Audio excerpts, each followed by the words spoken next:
need an agent to actually apply for your visa application. You can do it all by yourself. These agents just scam you. Hey fam, so I know it's that season whereby everyone just wants to get out, like just japa, like however, anyway, anyhow. So but well up, you all don't want to get a visa rejection, do you?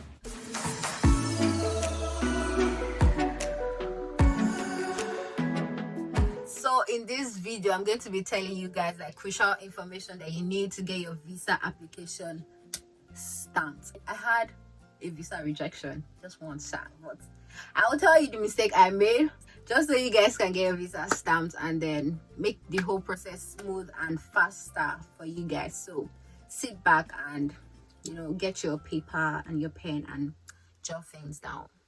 First things first is a lot of people have asked me a lot of questions about how I paid my fees, my deposits or acceptance fee, whatever it is. And it's really simple. There are two options you have. Like the first one is through the school, like pay directly through the school's website, because most schools have a link for you to click and then you pay your fees, maybe Western Union or something, another means. And then the second one is to use bank rates, like literally pay directly through the banks. Most banks offer I think all banks actually in Nigeria allow you to pay your fees abroad, like through the bank. You just have to fill a form. So all you need to do is walk into a bank and tell them, I want to pay my fees abroad, and then they'll sort it out for you. I know UBA does that, Wema Bank does that, and their rates are really cheap. Like literally, I paid my second installment. The rate was $550, but I think now it's lower. Actually, it's like $530. So yeah, so those are the two options you could have. I don't know if there are other options, but those are the two I know. So next thing is your CAS. We're going into the document stage right now. The documents you need to put together for your visa appointment, this is what you need. So the first thing is your CAS. So how do you get your CAS? The school issues you a certificate of acceptance after you pay your acceptance fee. So some schools either do an interview for you, or they just like ask you to pay your acceptance fee, or they ask you to show a proof of funds for your CAS, and then after that it takes about a month or 2 to 3 weeks to get that sorted out. So your CAS contains like your vital information, like every single thing you need for the visa office to verify that you are actually a student. It contains your CAS number, your years of study, your student ID, and every single information about you. That's literally what your CAS is for you to submit to the embassy.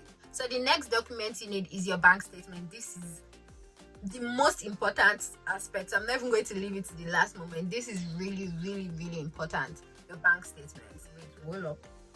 Wait, let's get serious. If you haven't subscribed to my channel, you see that button down there? I can't remember what it is. But please hit the subscribe button for more lit content. And I'll also be posting more videos on like living in the UK, accommodation, price of stuff, because I know when I wanted to travel, I was wondering, how much would I be spending a week on like groceries and all those kind of things. So I'll be doing some other videos like that. And if you want more content like that, and you also want to get notified when I post, turn on your post notification, the bell right there, and you get notified when I post. So let's go on. Now that was the mistake I made. I put the money in my uncle's account in pounds, because one thing, the rates in your bank accounts can drop, like the rate of naira to pounds can drop. So I felt, keeping the money in pounds is good. And then so I didn't have all the money in my account or my parents' account, so I wanted to just use my uncle's account and then play safe, and it was faster and stuff like that. But you know what it is? They turned me down, because the money has to be in your account or your parents' accounts, or maybe a sponsor, like an official sponsor, and that has to be an organization or an NGO, something like that, and then they will be like paying directly, and then they'll give you a letter sort of. So you can also put it in your uncle's accounts if he's legally your guardian. Literally, you have to have a legal document stating that this is my guardian. That's the only way they will accept your uncle's bank statement. So the person that is sponsoring you has to be family, legally family. And then to prove that, this person is your father or your mother, you have to have your birth certificate to show that, okay, this is my father, this is my mother, like you, and the surnames have to be the same. Also, following up on the bank statement, you have to have a letter of sponsorship from your parents, because some people can go and steal their parents' bank statement and say, oh, my parents are sponsoring me. So these people are like, no, we don't want that, because they want their money. They don't joke with this thing. Literally, that's like the only reason they reject people, because of bank statement. They are not joking with it at all.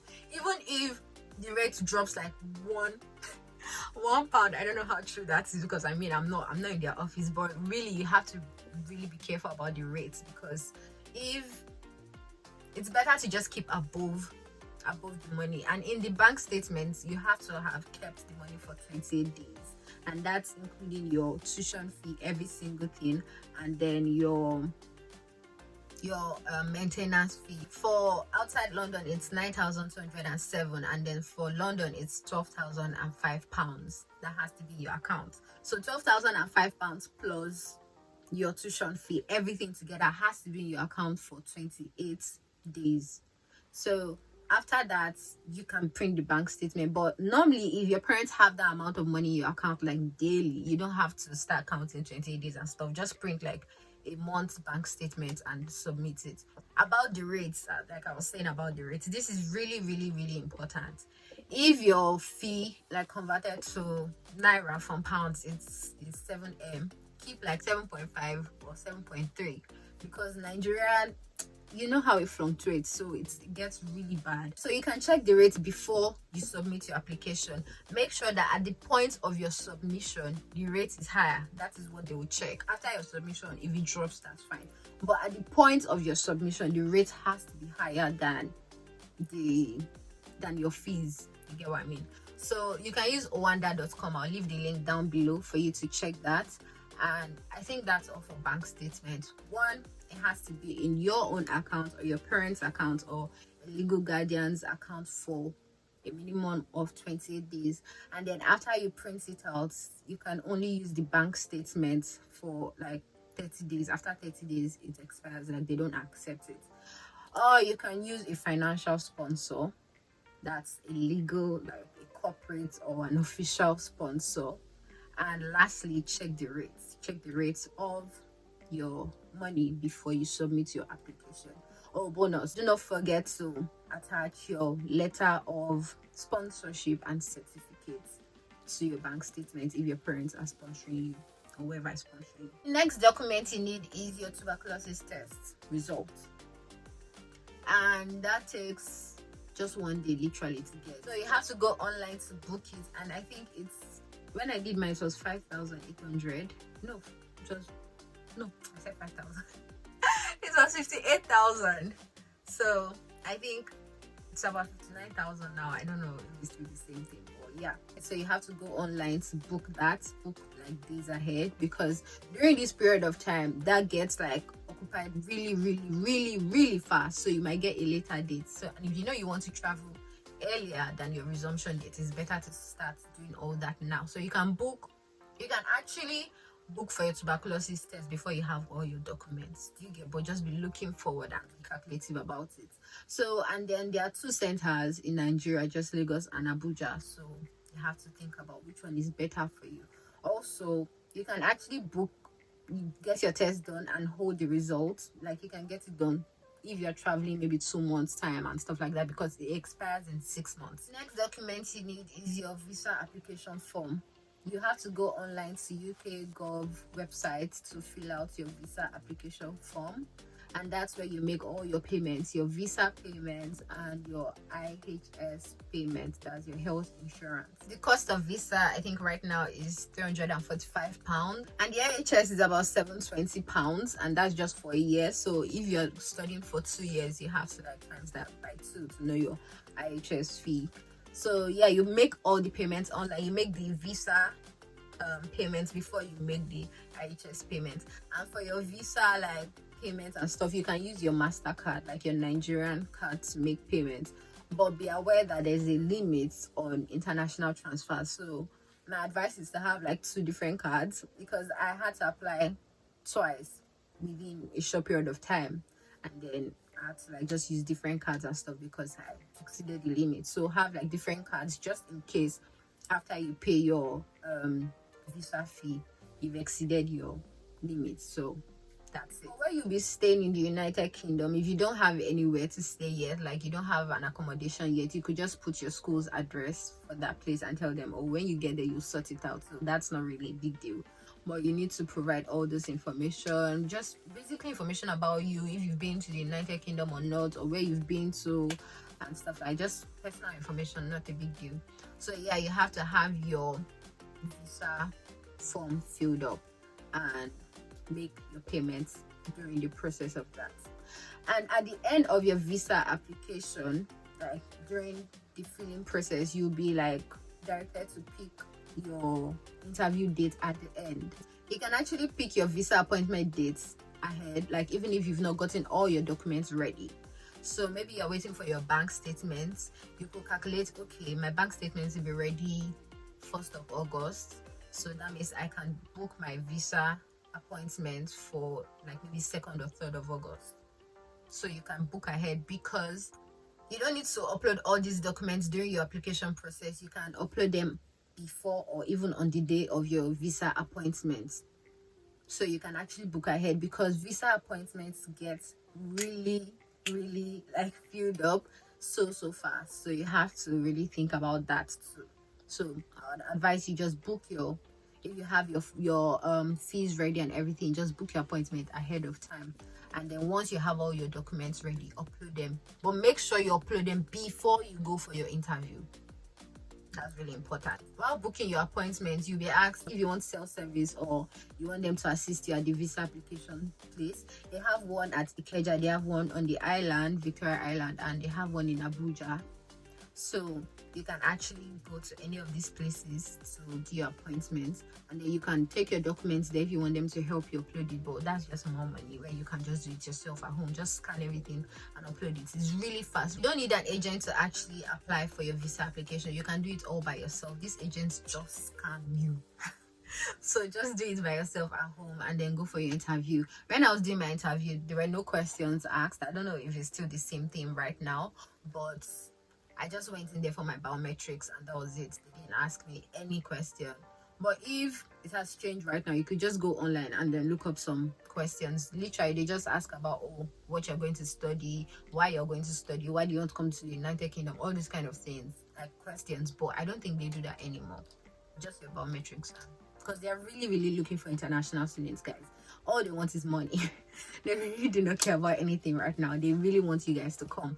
That's why they even started this 2 years post-study process thing, just so that they could attract more international students, because they need your money. The next document you need, obviously, is your international passport, a valid international passport. If you don't have that, I mean, why bother traveling in the first place? So you have to have your international passport, and then also 2 passport photographs that you take along when you're going for your application. I can't remember what they use that for, but just have, like, obviously if you want to make applications, just have a lot of passports, because they will definitely ask for it. The next document you would need is your educational, like, certificates.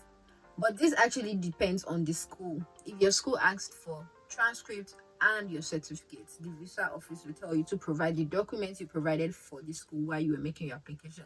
So just make sure you have your transcript and your certificates ready for upload. Next one is your English proficiency. Well, I didn't write the whole IELTS. I asked for a letter from my school to state that all my documents were done in English. So it's just a letter of proof of proficiency I got from my university to prove that, oh, I can speak English. And then the visa office would also ask for this, like whatever documents you provided for your school. It's almost the same thing for your visa application. Just the whole payments, your bank statements. Even some schools ask for bank statement before you apply for visa, so that there's no complication and back and forth with the CAS, because most schools will tell you they'll issue you a CAS just once. They are really stingy. But some other schools are lenient. I mean, I got mine twice, because you can use your CAS just once. You can use one CAS for one application.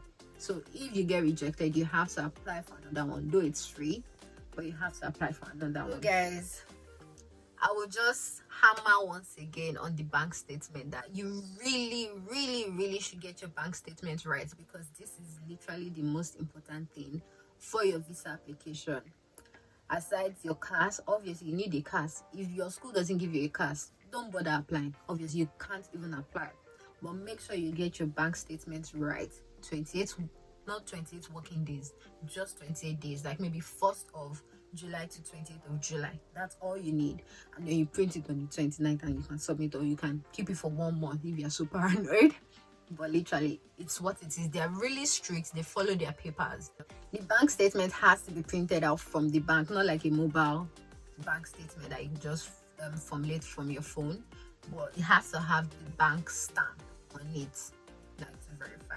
Do not put it in your uncle's account except he's your legal guardian, and you can put it in your own accounts. Like, so far you have the money, check the rates, make sure it is higher than your fees and your maintenance fee put together.